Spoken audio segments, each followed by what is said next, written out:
Every once in a blue moon, there is a primarily single-player RPG with an online component. Usually these modes aren't necessarily important to the game and can be largely left alone. Grand Kingdom is different, in that its online mode isn't some afterthought, but better yet, a perfect extension of what's provided in the single-player offerings. In Grand Kingdom, you play the role of the leader of a group of mercenaries.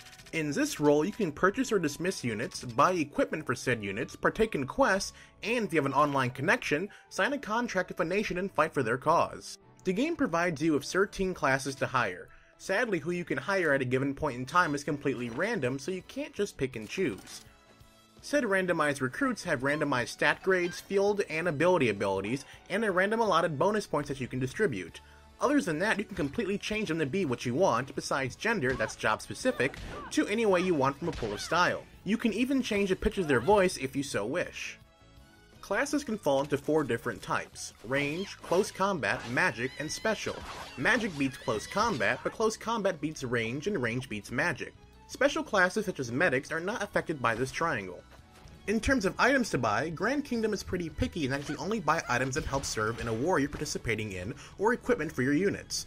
That said, you can't buy general items such as healing items because of the fact your mercenary squad is part of a very large guild, and on each mission you can choose which preset of items you want to bring. There are 4 different types of quests to take on your grand adventure. Campaign quests serve as the game's story mode. However, the game's opening story is honestly boring and a chore, but once that's over with, there will be more interesting campaigns available. There are versus quests which require an online connection and for semi-good reason. In these quests, you'll be completing a task with an AI, but this AI is actually someone else's team.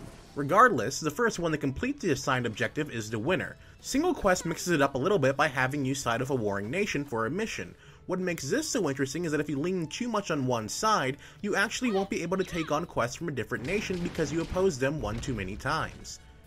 Finally, there's the Traveler's Quest. These don't have any objective other than for you to grind to your heart's content and pick up whatever items you want that may help you in war. Once you feel you've gained some knowledge on how to play the game, it's time to fight for the cause, the almighty dollar. It's time to sign up and fight for one of the 4 nations and go to war. War is an always online and always ongoing mode. The reason for that is because the warring nations mainly use mercenaries to fight their battles for them, and not so much their own soldiers anymore, which is where you and the rest of the world come in. That said, when it's time to sign your contract with the nations of your choosing, the more battles you sign up for, the more rewards you will earn in return. Keep in mind that, like the versus quest, the teams you will be facing, while actual people's teams, are just AI. There are 2 different ways to go about war. You can do it for yourself, or you can send out one of your teams and assign them AI queues to properly defend or attack a front. Once you've entered a war map, you're allowed to hire 2 additional mercenaries to help you out.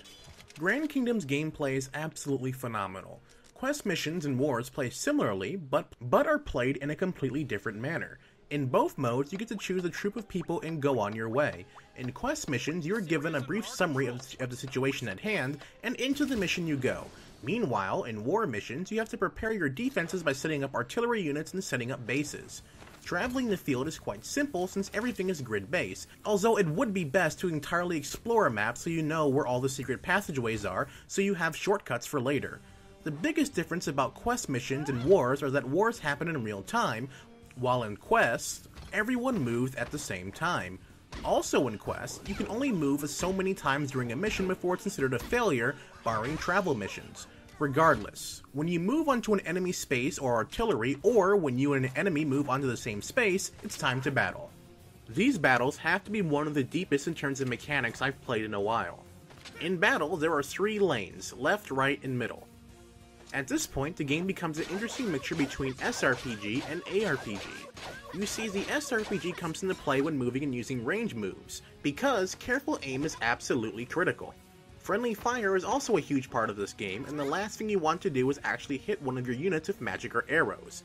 The ARPG comes into play when primarily using melee characters. You see, with melee characters, you can chain attacks as long as your stamina meter allows it. The caveat is that you have to find these chains yourself, as a recruit's move pool constantly gets bigger. The bigger deal about it is that you have to input and time all the commands yourself, so it's completely possible to just whiff if you hit a button too late or too soon. The caveat to all of this is that there is a stamina type system in play. One bar is for moving around and the like, and the other one is for attacks to potential setup moves.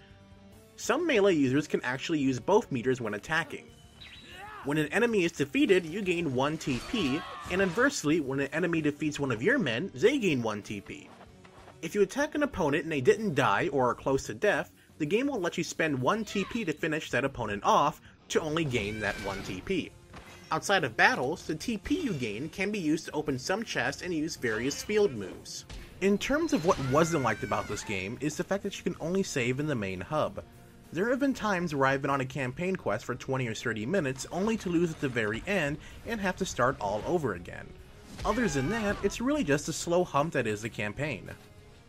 All in all, this game is absolutely great in terms of design. Its storytelling can get a little weak at points, but just how deep these mechanics can go and ultimately build into each other is almost perfect.